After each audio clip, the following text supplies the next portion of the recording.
Hello friends, इस video के अंदर मैं आपके साथ चर्चा कर रहा हूं Ujjivan small finance bank limited के बारे में। उज्जीवन स्मॉल फाइनेंस बैंक के रिजल्ट आज पेश किए गए। रिजल्ट देखने में खराब लगेंगे, कंपनी के सभी तरीके के सेगमेंट आपको खराब लगेंगे, लेकिन रिजल्ट जैसा कि मैं हर बार आपके साथ एनालिसिस में बोलता हूँ, रिजल्ट खराब है लेकिन सच्चे रिजल्ट हैं, यानी कि बैंकिंग सेक्टर की सच्चाई को बयां करते हुए। और माइक्रो फाइनेंस बिजनेस के अंदर जिस तरीके से इनकी प्रेजेंस है, सिमिलरली बंधन बैंक भी सेम तरीके से काम करता है। और मोटा मोटी बात यह है कि दोनों का एरिया भी काफ़ी हद तक सेम है, लेकिन बंधन बैंक के साथ साथ इनके प्रोविजंस भी जो है काफ़ी ज़्यादा हैं और इन्होंने बिजनेस काफ़ी संभल के भी किया है। और इन्होंने जो भी अपने प्रूडेंस थे, यानी कि जो भी इनको लगता था कि लॉस हो सकते हैं, सब इस बार प्रोवाइड करके डाल दिया और प्रॉफिट को लॉस में बदल दिया। देखिएगा, पिछले क्वार्टर में 753 करोड़ की इंटरेस्ट इनकम थी, जो घट के 688 करोड़ हो गई। दो रीज़न है, रेट ऑफ इंटरेस्ट कम आता है, रेट ऑफ इंटरेस्ट घटने की वजह से, और दूसरा बिजनेस ही नहीं किया। पुराना पैसा रिकवर करें या नए नए लोगों को दें, तो उस वजह से इनकम कम आई। अदर इनकम में जो 64 करोड़ रुपीस की इनकम थी वो 100 करोड़ हो गई है, तो वहाँ पे काफ़ी कंफर्टेबल है। खर्चे जो हैं जस के तस है। पिछले बार 585 करोड़ के टोटल खर्चे थे, इस बार 584 करोड़ के हैं, तो कोई भी जो है डिफरेंस नहीं है, 1 करोड़ का डिफरेंस है। प्रॉफिट, ऑपरेटिंग प्रॉफिट 232 करोड़ के थे पिछले क्वार्टर में, इस बार जो है 203 करोड़ के। तो ये जो प्रॉफिट की फिगर है 203 करोड़, अगर हम चर्चा करें तो ये पिछली बार 232 करोड़ थी। तो आप देखिएगा ऑपरेटिंग प्रॉफिट भी आपके घट गए। पिछली बार आपने प्रोविजन बनाए थे 100 करोड़ के, इस बार प्रोविजन बना दिए 583 करोड़ के।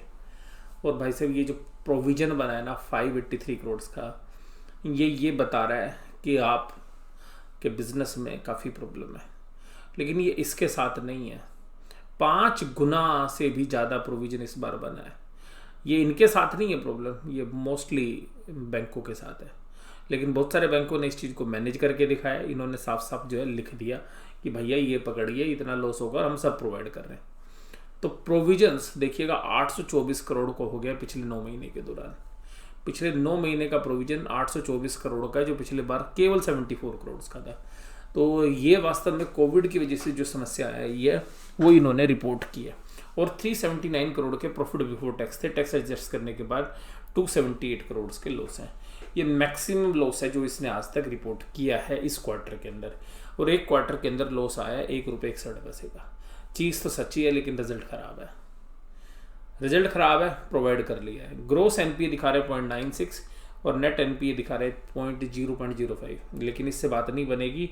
इसमें नेगेटिव क्या है? नेगेटिव ये कि जो इनकी 4% के आसपास की जो कैपिटल एडिक्वेसी रेशियो थी, यानी कि जो पूंजी थी, वो बर्बाद हो गई। इस क्वार्टरली रिजल्ट में 4% पूंजी बर्बाद हो गई, यानी कि जो कैपिटल एडिक्वेसी रेशियो जो 30.99% पे थी, वो 26.93% हो गई। हालांकि देखिएगा 20% से ऊपर की अच्छी कैपिटल होती है।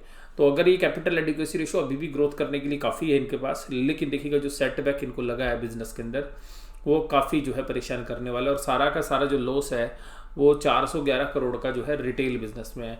ट्रेजरी में तो इन्होंने अच्छा किया, 41 करोड़ के प्रॉफिट कमाए। होलसेल बैंकिंग में भी मोर और लेस पहले जैसा ही है, लेकिन रिटेल बिजनेस के अंदर इनका जो बिजनेस है वो डंप हो गया। और इसीलिए देखिएगा रेवेन्यूज़ भी डंप हुए, प्रॉफिट भी, क्योंकि इन्होंने रिटेल में ज़्यादा लोन बांटे नहीं और जो बांट रखे थे वहाँ पर कलेक्शन हुई नहीं। तो लॉस देखिएगा, अगर अब 37 रुपये के शेयर्स के ऊपर 1 रुपये 61 पैसे का लॉस है, तो रिजल्ट तो किसी भी मायने में बढ़िया जो है नहीं माने जा सकते। लेकिन ये देखिएगा जिस तरीके से ब्रांच एक्सपेंशन कर रहे हैं, लो कॉस्ट ब्रांच जो है मैनेज कर रहे हैं। आगे जो इनके जो नितिन चुग जी हैं वो काफ़ी डायनेमिक तरीके से बिजनेस को एक्सपेंड करने की कोशिश कर रहे हैं। लेकिन जो कोविड है वो उसने जो है इस बैंक की कमर तोड़ दी है, और कमर तोड़ दी है तो इसका असर जो है अभी आपको अगले 3 से 4 क्वार्टर और देखने के लिए मिल सकता है। क्योंकि जो प्रॉफिट्स आपको अभी तो देखने के लिए नहीं मिलेंगे, या प्रॉफिट्स बहुत माइनर मिलेंगे, तो जो लॉन्ग टर्म के इन्वेस्टर्स हैं शायद वो अभी भी इसके साथ बने रह सकते हैं, क्योंकि प्राइजेज अभी नीचे की तरफ है। अगर शेयर्स के अंदर अगर हम बुक वैल्यू को भी देखने की कोशिश करें, तो बुक वैल्यू के आसपास जो है ये शेयर करीबन 28-30 रुपये के आसपास जो है जा सकता है, जो पहले भी वहीं पर ये काफ़ी समय ट्रेड करता हुआ नजर आया। तो अभी 36-37 रुपये है, तो हो सकता है कि कल आपको 5 से 7% की जो है गिरावट शेयर्स में देखने के लिए मिल सकती है। ग्रोस एनपीए की फिगर अगर परफॉर्मा की बात करें, अगर जो भी सुप्रीम कोर्ट के जजमेंट को अगर हम लगा लें तो 4.83% जो है ग्रोस एनपीए और नेट एनपीए जो 2.05। हालांकि बैंक अभी छोटा है, बड़ा नहीं है, तो एनपीए परसेंटेज टर्म्स में तो काफ़ी ज़्यादा है, लेकिन अमाउंट टर्म्स में कम है। तो अभी बिजनेस जो है शुरू में ही इस तरीके की इनको दिक्कतें अगर झेलनी पड़ गई तो हो सकता है इसके दो बेनिफिट हो। दो बेनिफिट ये हो, एक तो ये हो कि ये जो है शुरू से ही अपनी चीज़ों को समझ के आगे बढ़ने की कोशिश करें, और आगे भविष्य में कभी इस तरीके के जो चैलेंजेस इनको आएँ तो उससे अच्छे तरीके से ये मैनेज कर लें। लेकिन इनके नेट इंटरेस्ट मार्जिन काफ़ी ज़्यादा अच्छे होते हैं, क्योंकि बहुत गैप के साथ ये जो है डिस्टर्बेंस देते हैं। यानी कि जो लोन है उसमें करीबन 8-10% का गैप भी जो है ये रखते हैं, यानी कि ब्याज लेने और ब्याज देने के बीच में। तो इनके जो ग्रोस एडवांस के फिगर्स हैं वो भी 13,638 करोड़ है, तो बहुत बड़ा अमाउंट नहीं है, छोटा है। तो बैंक अभी धीरे धीरे करके जो है अपने आप को ग्रो करने की कोशिश कर रहा है। कासा भी जो है अच्छे से बड़ा है इनका, तो अगर कासा रेशियो देखिएगी तो 18% है दिसंबर में, इस बार जो पिछले बार 12% था। यानी कि करंट अकाउंट के भी जो डिपॉजिट हैं, सेविंग अकाउंट के डिपॉजिट हैं, वो भी धीरे धीरे बढ़ते हैं। नेट इंटरेस्ट मार्जिन देखिएगा, ये है काबिल तारीफ, 10% के आसपास, 9.7%, यानी कि ब्याज लेने और देने के बीच का जो डिफरेंस है वो 9.7। और पिछले क्वार्टर में हालांकि जो है और भी बढ़ गया था 10.9, तो मैं आपको बोल रहा था कि 10%। तो हालांकि नेट इंटरेस्ट मार्जिन घटा है, लेकिन इतना भी अगर मैनेज कर लिया, अगर 8% भी मैनेज कर लेंगे तो काफ़ी बड़ा होता है। बट इसी चक्कर में जो है इनका लॉस भी होता है, क्योंकि ये माइक्रो फाइनेंस के बिजनेस के अंदर जो है डील करते हैं। इसके बाद अगर हम बात करें कि इनके पास ब्रांचेस कितनी है, तो देखिएगा 575 ब्रांचेज हैं, 16,733 जो है एम्प्लॉयज़ हैं। और इसमें इन्वेस्टमेंट के नज़रिए से अगर हम बात करें तो थोड़ा सा रिस्की तो है, लेकिन अगर ये 30 रुपये के बिलो और आप छोटी क्वांटिटी रखें और 4-5 साल के लिए शेयर्स को पकड़ लें तो रिटर्न्स तो काफ़ी अच्छी दे सकता है ये, क्योंकि अभी छोटा है, तो जो लॉस हो रखा है उसको ये झेल लेंगे आराम से। ये जो 400-500 करोड़ के जो लॉस है वो कैपिटल से मैनेज कर लेंगे। 1 साल बाद ये अच्छा प्रॉफिट दिखा सकते हैं, और उसके बाद ही अगर ये 4-5 साल के अगर आप देखें तो जिस तरीके से ब्रांच एक्सपेंशन कर सकते हैं और जिस तरीके का नेट इंटरेस्ट मार्जिन है और चीज़ें सही सलामत रही आगे चल के, तो काफ़ी अच्छे जो है बैंक बनने की इसके अंदर संभावना है। मल्टीफोल्ड रिटर्न्स भी जो है ये शेयर दे सकता है। और इनकी भी ब्रांचेज जो है अगर आप विजिट करोगे तो बहुत लो कॉस्ट के ऊपर इन्होंने ब्रांच जो है मैनेज कर रखी हैं। और सबसे खास बात यह कि आफ्टर द मोरेटोरियम जो है 95% कलेक्शन पर पहुँच गए हैं। नेट इंटरेस्ट मार्जिन मैं आपके साथ बात ही कर चुका हूँ। इसके अलावा इनकी जो सबसे खास बात है, ये कलेक्शंस की रेशियो देते हैं हर बार। अक्टूबर में कलेक्शन की रेशियो थी इनकी 88%, सभी तरीके के लोन्स में। अनसिक्योर्ड लोन्स में देखिएगा सबसे कम है, यानी कि 67%, जहाँ पर कि इनको जो है दिक्कत भी है। पर्सनल लोन में भी 88% है, यानी कि काफ़ी अच्छी है। इसी तरीके से देखिएगा नवंबर में 67% एमएससी जो है अनसिक्योर्ड लोन्स है, टोटल 89%, यानी कि 11% पैसा अभी भी नहीं मिल रहा है इनको। इसी तरीके से दिसंबर में देखिएगा 94%, यानी कि 6% पैसा नहीं मिल रहा।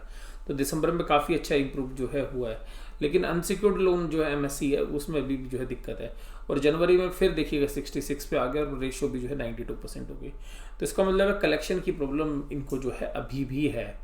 किस स्टेट में क्या दिक्कत है, तो महाराष्ट्र में कहते हैं कि कोविड का एक्सपोजर ज़्यादा था और लोकलाइज पॉलिटिकल इंटरवेंशन है, जिसकी वजह से कलेक्शन नहीं हो पा रही। लेकिन अभी देखिएगा जनवरी में ये 87% पे पहुंच गए हैं, तो काफ़ी अच्छा है, जो कि दिसंबर में 84% पे थे, तो और सितंबर में तो 71% से, तो काफ़ी अच्छी इंप्रूवमेंट यहाँ पे है।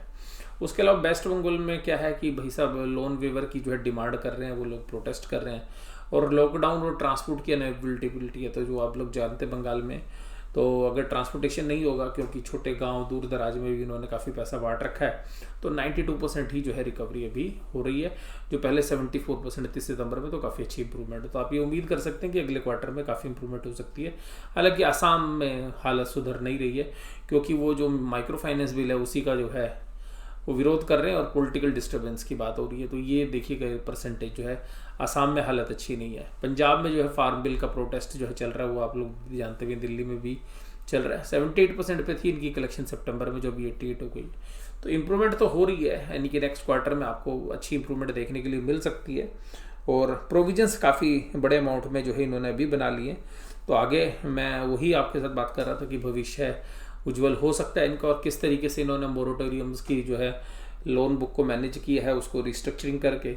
तो यहाँ पे कुल मिला के कोशिश तो बैंक कर रहा है, लेकिन बैंक की जो है अभी हम यही कह सकते हैं कि किस्मत थोड़ी साथ नहीं दे रही है।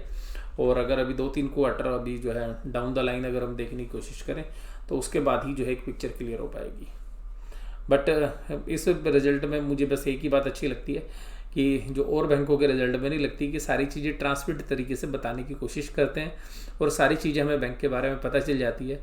इसके लॉस देख के भी जो है हमें सुकून रहता है, जो कि बहुत बार कुछ बैंकों के प्रॉफिट देख के भी जो है हमें तसल्ली नहीं होती, क्योंकि वो जो फिगर्स हैं वो वास्तव में मैच नहीं हो रही होती हैं जो वास्तविक जो है हालात है या वास्तविक जीवन में जो इस तरीके की परिस्थितियाँ हैं उनसे। तो यहाँ पर हालांकि आपको लॉस नज़र आएगा, प्रोविजंस हाईएस्ट साइड पे है और अपने ज़िंदगी का हाईएस्ट लॉस इन्होंने इस क्वार्टर में जो है रिपोर्ट किया है। तो अभी मार्केट क्या रिएक्ट करेगी ये तो देखने वाली बात है, लेकिन पिछले क्वार्टर के आसपास की अगर हम बात करें जब रिजल्ट आया तो 30-32 रुपये के आसपास वो ट्रेड करता था, अभी 36 के आसपास ट्रेड कर रहा है क्योंकि मार्केट थोड़ी ऊपर की तरफ आ गई है।